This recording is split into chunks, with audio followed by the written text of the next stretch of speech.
वर्षभरात पंतप्रधान मोदी सत्तेतून बाहेर जाणं निश्चित आहे असं राहुल गांधी यांनी म्हटलंय। अल्पसंख्याक सल्लागार समितीच्या बैठकीत राहुल गांधी यांनी हा दावा केलाय। आर्थिक परिस्थितीमुळे निर्माण होणारा असंतोष सत्तेतून बाहेर जाण्याचं मुख्य कारण ठरेल असं देखील राहुल गांधी यांनी म्हटलंय। वाढता आर्थिक असंतोष बदलामागे कारणीभूत ठरेल असंही त्यांनी म्हटलेलं आहे। आजवर मी केलेलं भाकीत खरं ठरलं आहे असं देखील राहुल गांधींनी म्हटलंय। यावेळी देखील भाकितामध्ये काहीही फरक पडणार नाही असं सुद्धा त्यांनी म्हटलेलं आहे। प्रवीण दरेकरांनी मुख्यमंत्री फडणवीसांचं कौतुक केलंय। फडणवीसांच्या राज्यात फालतू ऑफिसरची शिफारस करण्याची आमची हिंमत नाही असं विधान दरेकरांनी केलेलं आहे। खरं म्हणजे यांचे किस्से सांगतो तुम्हाला।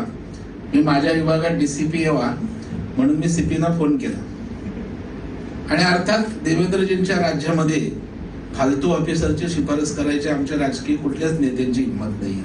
तोही चांगला होता, पण सीपी मला तुमच्याविषयी एक वाक बोलले, दरेकर साहेब ऐसा ऑफिसर आपको देता है ना की आप देखते हो जाओ। आणि दुसऱ्या दिवशी यांची उपायुक्तांची ऑर्डर आली आणि खरोखर पोलिसातही माणूस स्वस्त हे आज या ठिकाणी दिसलं। बारामतीमध्ये रोहित पवार यांचा जनता दरबार पार पडला। यावेळी रोहित पवारांनी देशातील इंधन टंचाईवर भाष्य केलं। शक्तीपीठ बुलेट ट्रेनचं काम थोडे दिवस थांबा तरच इंधन बचतीला मदत होईल। इलेक्ट्रिक गाडीनं जा नाहीतर कशानेही जा, पण आधी लोकांकडे तरी जा, अशी ही टीका यावेळी रोहित पवार यांनी केली आहे। सरकारमधल्या नेत्यांना जो मलिदा मिळतो तो शक्तीपीठ मार्गाच्या माध्यमातून 30-40 हजार कोटीचा मिळू शकतो। तो विषय तुम्ही थांबवा।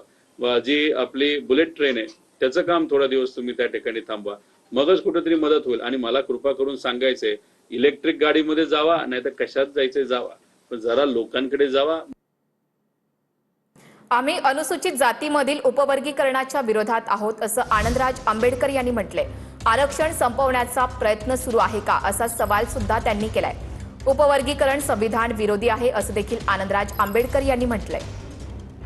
आंदोलन चालू आहे तो म्हणजे अनुसूचित जातीचे अ ब क ड नुसार उपवर्गीकरण करणे या संदर्भात रिपब्लिक सेनेने पहिल्यांदा भूमिका घेतली आणि आम्ही त्याला पूर्ण ताकदीने विरोध करत आहोत। आमचे जिल्हावार मेळावे आणि आंदोलन चालू आहेत। सर्व आज या एससी मध्ये 59 जाती आहेत, त्यातल्या 58 जाती एकत्र आहेत, ते या उपवर्गीकरणाला विरोध करत आहेत। फक्त एका जातीने उपवर्गीकरण मागितलेलं आहे आणि त्यांच्यासाठी हे संपूर्ण जे काही चाललेलं आहे हे खरं म्हणजे दुर्दैवी आहे। उपवर्गीकरण विरोध कायम असणार आहे, उपवर्गीकरण विरोध असणार आहे, यामध्ये प्रश्न नाही। मीरा भाईंदरमध्ये बनावट दाखल्यांच्या आधारे रिक्षा चालकांना परवाने दिले गेले असा आरोप नरेंद्र मेहता यांनी केलाय। बनावट दस्तऐवज बनवण्यास मदत करणाऱ्या टोळीविरुद्ध गुन्हा दाखल झाल्याचंही त्यांनी म्हटलंय। परिवहन मंत्र्यांच्याच मतदारसंघात प्रकार घडल्याचा आरोप नरेंद्र मेहता यांचा आहे। तर परिवहन खातं फक्त चालकांना बॅज देण्यापुरतं मर्यादित असतं असं सरनाईक यांनी म्हटलंय। कागदपत्र गृहविभाग आणि महसूल खात्याकडून येतात असं देखील सरनाईक यांनी म्हटलंय। नरेंद्र मेहतांची तक्रार मुख्यमंत्र्यांना सांगणार अशी माहिती सुद्धा सरनाईकांनी दिली आहे।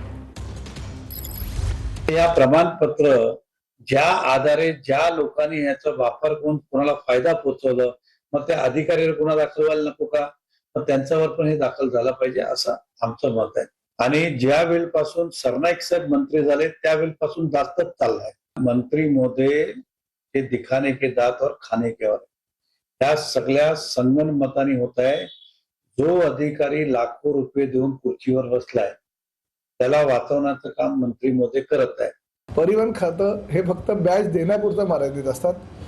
जी कागदपत्राची तपासणी केली जाते, कागदपत्र जी आहे ती महसूल खात्याच्या वतीनं मिळवली जातात।